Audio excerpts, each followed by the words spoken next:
Gente, boa tarde. Eu vou aqui revisar as aulas 7 e 8 da segunda metade do curso. A primeira aula é sobre Prolog, foi a nossa introdução a Prolog. A segunda aula é sobre unificação. Então, começando com Prolog. Prolog é possivelmente a linguagem mais simples que vocês vão conhecer. Bom, assim, é claro que alguns vão achar que eu estou sendo cínico, mas eu não estou. É uma linguagem que tem pouquíssimas palavras reservadas, tem uma gramática muito simples. Então, é claro que a gente não tem costume com o modelo de pensar de Prolog, mas sintaticamente a linguagem é bastante simples. Basicamente, eu tenho átomos, então átomos são constantes, é, símbolos, símbolos, né, não numéricos, palavras que começam com letra minúscula e são átomos. Eu tenho variáveis que são palavras que começam com letras maiúsculas. E eu tenho termos compostos. Um átomo seguido de parênteses e dentro dele eu tenho outros termos. Então, assim, um programa em Prolog é basicamente isso. E a partir desses conceitos, dessas construções sintáticas, eu determino predicados. Então, predicado é um termo seguido de um ponto. Então, predicados são coisas que Prolog sabe que são verdades, são as coisas que fazem, que são as coisas que são verdadeiras nesse mundo que constitui o programa Prolog. É, então, a partir de predicados, desses predicados, eu consigo criar alguns predicados compostos, que eu vou chamar de cláusulas. Então, aqui eu tenho, a gente lê isso aqui como, da seguinte maneira, né? Ancestor XY é verdade se parent de XY for verdade.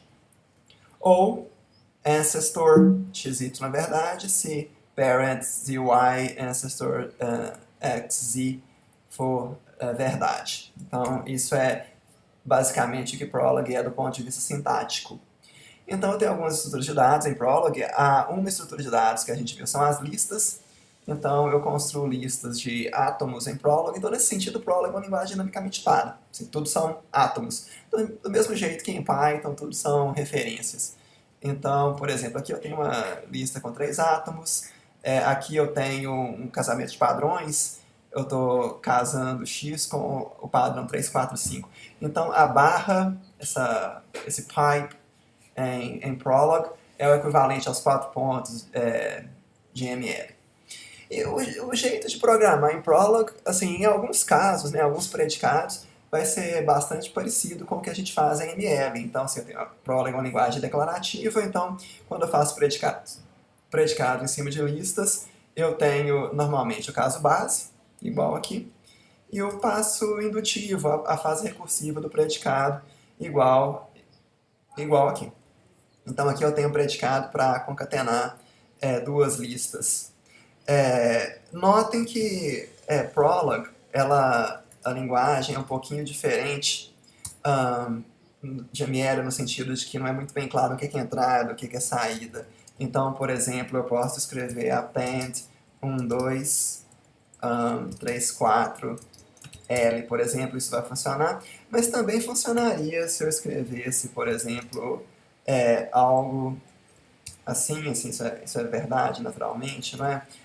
Isso aqui também é verdade desde que y seja a lista 3, isso aqui é verdade em 4 situações diferentes. Então, nesse sentido, Prolog é um pouco diferente de ML. E o bacana de Prolog é que eu consigo escrever assim, programas extremamente elegantes, que seria de outra forma difícil escrever em ML. Por exemplo, aqui eu tenho um programa para permutar uma lista, isso aqui vai gerar todas as permutações, exatamente porque eu tenho esse mecanismo de busca exaustiva. Eu consigo manipular símbolos muito bem. Então, por exemplo, aqui eu tenho o meu programa do lobo, repolho, missionário e mais o que? E um cabrito. Então, assim, a gente vê que dificilmente conseguiria escrever esse programa numa linguagem funcional, numa linguagem é, imperativa como C. Então, isso aqui é Prolog. E na segunda aula, eu falei sobre unificação. Unificação é a base de Prolog.